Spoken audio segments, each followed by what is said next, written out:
I was born into a world that did not belong to me.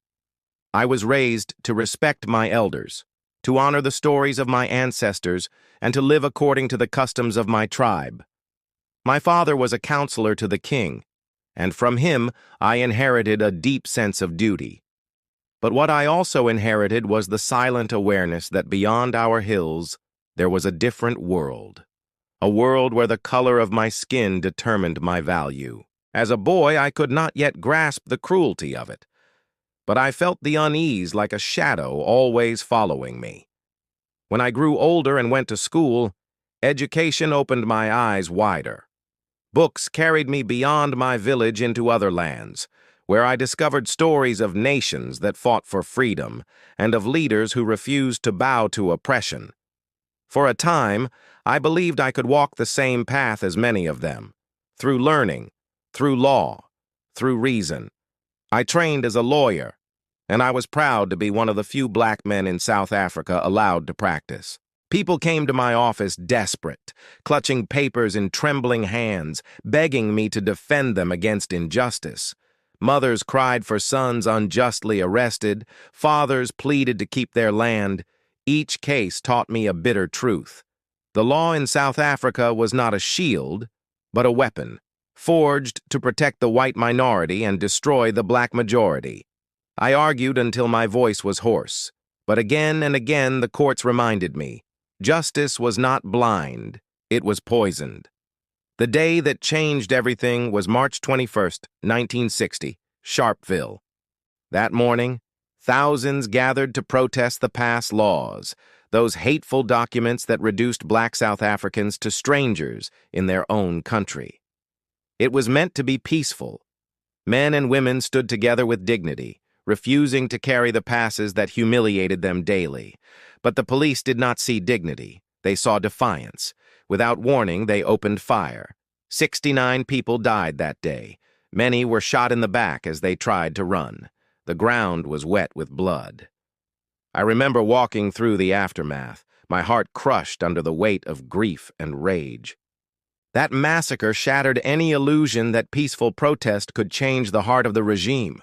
The government had declared war on its own citizens. That was the moment when Nelson the lawyer died and Mandela the revolutionary was born. We formed Umkhonto we Sizwe, the spear of the nation. It was not a choice made lightly. We debated it. We wept over it. We feared it. But we could not stand idle while our people were slaughtered. The world would not listen to our cries, so we decided to speak with actions. We turned to sabotage, targeting infrastructure, electrical towers, communication stations, symbols of power. We swore never to attack civilians, because our war was not against people, but against a system that dehumanized us. I remember the tension of those nights, moving secretly, planning each explosion with precision. Every strike reminded the regime that their domination was not absolute. But every strike also painted a larger target on my back. They began to call me the Black Pimpernel, the most wanted man in South Africa. In 1962, the net closed around me. I was captured, tried, and condemned as a criminal. Standing in that courtroom, I knew the verdict before the judge opened his mouth. I was not judged by my actions, but by the color of my skin and the fear I inspired in those who clung to power. As I was sentenced, I looked at my people in the gallery, and I knew they expected me to bow my head in shame. But I stood taller, because prison would not be my defeat. It would be my crucible. Robben Island became my world for 18 years.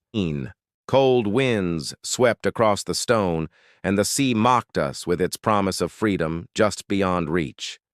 Each morning, we were marched to the limestone quarry. The sun reflected off the white stone so fiercely that my eyes burned, leaving me with scars that would remain for life. We worked until our hands bled, our backs ached, and our spirits were tested. Food was scarce, blankets were thin, and guards barked at us like we were animals. Yet, paradoxically, the more they tried to grind us into dust, the stronger we became. My cell was no more than 5 square meters, a mat on the floor, a small bucket, and 4 walls that seemed to close in on me each night. In that box of concrete, I confronted my own demons, my anger, my desire for vengeance, my loneliness. Isolation can crush a man, but it can also forge him. I created routines to survive, exercising every morning, reading whatever scraps of books I could get, writing letters that I knew would be censored. In the silence of those nights, I reflected on who I was and who I must become. They thought they had buried me, but what they had really done was plant a seed. Several times, the government offered me freedom. They wanted to parade me as a broken man, willing to renounce the struggle in exchange for comfort. But how could I accept freedom when my people remained in chains? A leader who abandons his people is not a leader but a coward. Each time I refused. I told them, I cannot and will not give up. I will remain in prison until freedom is achieved for all. Those words cost me years more behind bars, but they also gave me peace. My chains were heavy, but my conscience was light. Prison changed me. I entered with the fire of a revolutionary, but over the years, I learned the patience of a statesman. I began to understand that real leadership is not about shouting the loudest, but about listening the deepest. I studied the guards who watched us. Many of them were young men, barely older than boys, hardened not by choice, but by fear. They had been taught to see us as less than human. But when I spoke to them in Afrikaans, when I asked about their families, when I treated them with respect, I saw their eyes soften. Some even smuggled us small favors at great risk to themselves. I learned that even my jailers were prisoners of the system.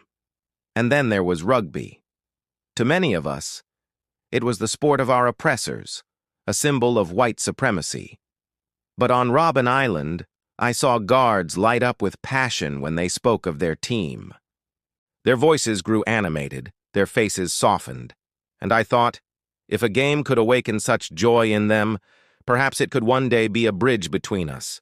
I began to ask about the rules, to talk about matches. Slowly, rugby became a common language. That seed would grow years later, when as president I stood at Ellis Park, wearing the jersey of the Springboks, uniting a fractured nation with a simple gesture. But the first lessons of rugby as reconciliation began there, in prison, where enemies began to see each other as men. Friends, if you are still with me at this point in the story, I ask you something from the bottom of my heart. If this journey moves you, if you believe that resilience and forgiveness can change the world, let me know by leaving a comment, sharing this story with someone you care about, and subscribing so you don't miss the next chapter. Your engagement keeps this message alive, and together we can spread it far beyond this video. The walls of prison tried to silence me, but silence became my teacher. The system tried to erase me, but in trying, it etched my name deeper into history. When the gates finally opened and I walked free, I was no longer the man who had entered, but my spirit was unbroken. I had gone into prison a fighter, I came out a bridge, and I knew then that my life's purpose was not only to free my people, but to heal a nation. Stones and suffering. Remember also the lessons, that forgiveness is stronger than revenge, that unity is more powerful than division, and that even the darkest prison can be the birthplace of hope. And before we end this story, I ask you once more, if these words resonate with you, if you believe the human spirit can triumph against impossible odds, subscribe to this channel, share this video, and stay with us. Because in the next chapter, I will reveal how those 27 years behind bars shaped every decision I made as president, and how I turned personal suffering into a national miracle.